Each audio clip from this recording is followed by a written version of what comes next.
discombobulate, catharsis, unification. Oh, greetings. Please forgive me. I was simply... Oh, whatever. No one speaks like this. Do natives actually use words from high-level tests like Eiken in everyday conversation? For the lower levels, most vocabulary is very useful and common.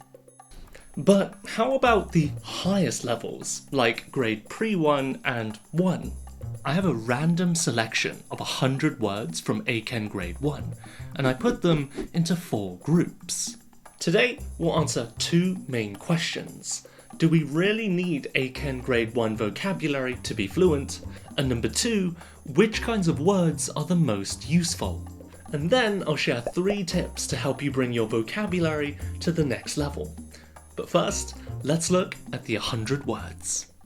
Here are the 100 words that I looked at. After thinking very carefully, checking the dictionary, and playing a few video games, I was shocked because these were the results.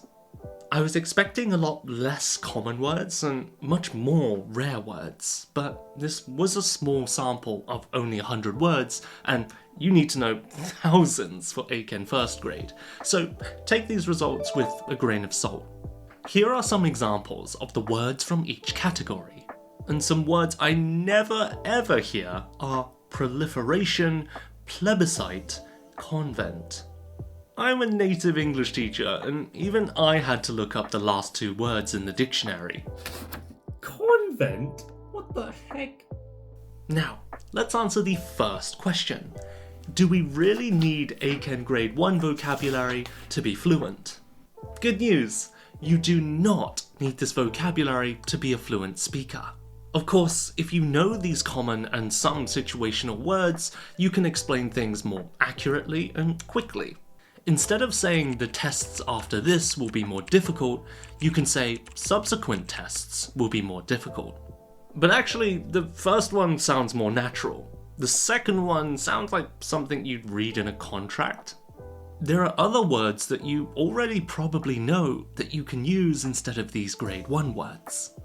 So you definitely can survive and be fluent without them. But which words are the most useful? I don't know if you've noticed, but 50% of these words are nouns. Now you might think, oh, lots of nouns, so nouns must be the most useful, right? Well, actually, it's the opposite. When there's a word that has a noun and verb form, using the verb is often more common and casual than the noun form. If you look in the Cambridge Dictionary, the nouns are often a higher level than the verbs too. Verbs are just generally more useful.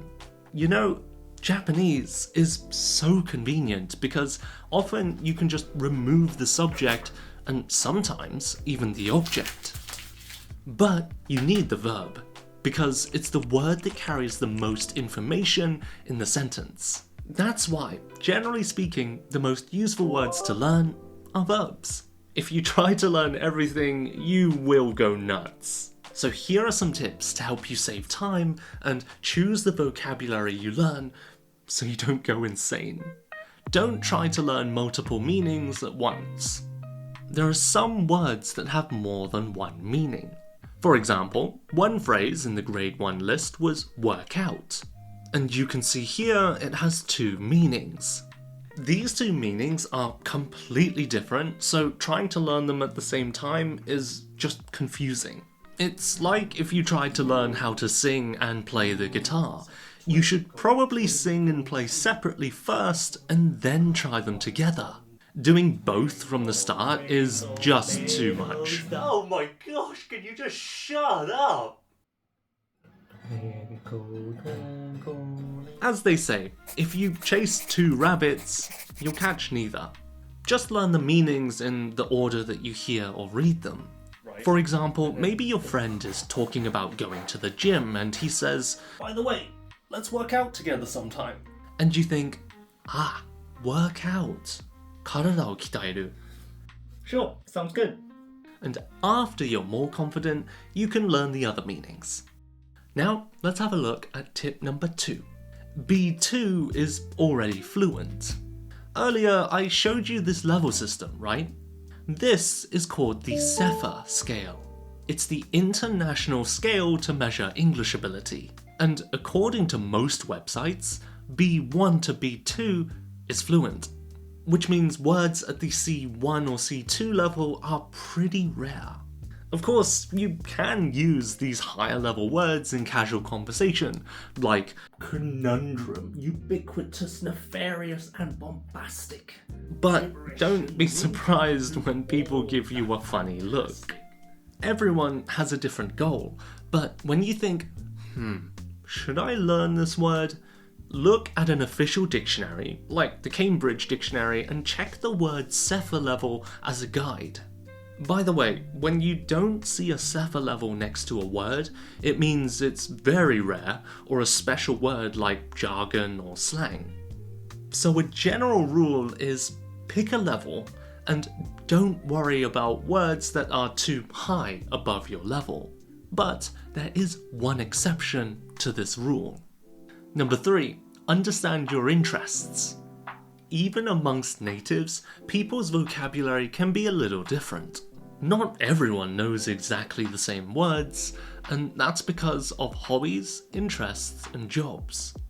For example, someone who loves dogs might know all the names of the different dog breeds. They're all so old and so cute. Earlier, I said if the word is too high above your level, don't worry about it. But if the word is related to one of your jobs, hobbies, or interests, then you should learn it because it has more personal value to you. If you love movies, it might be good to learn words like plot twist and foreshadowing. If you're crazy about comics, spine, blurb, and panel will be pretty useful. Developing your vocabulary more for topics that you like is a good choice because you're going to talk about those topics the most. That was everything. There was a lot of information, but remember one thing. Just go at your own pace. Too many people go crazy with studying languages and it becomes super stressful.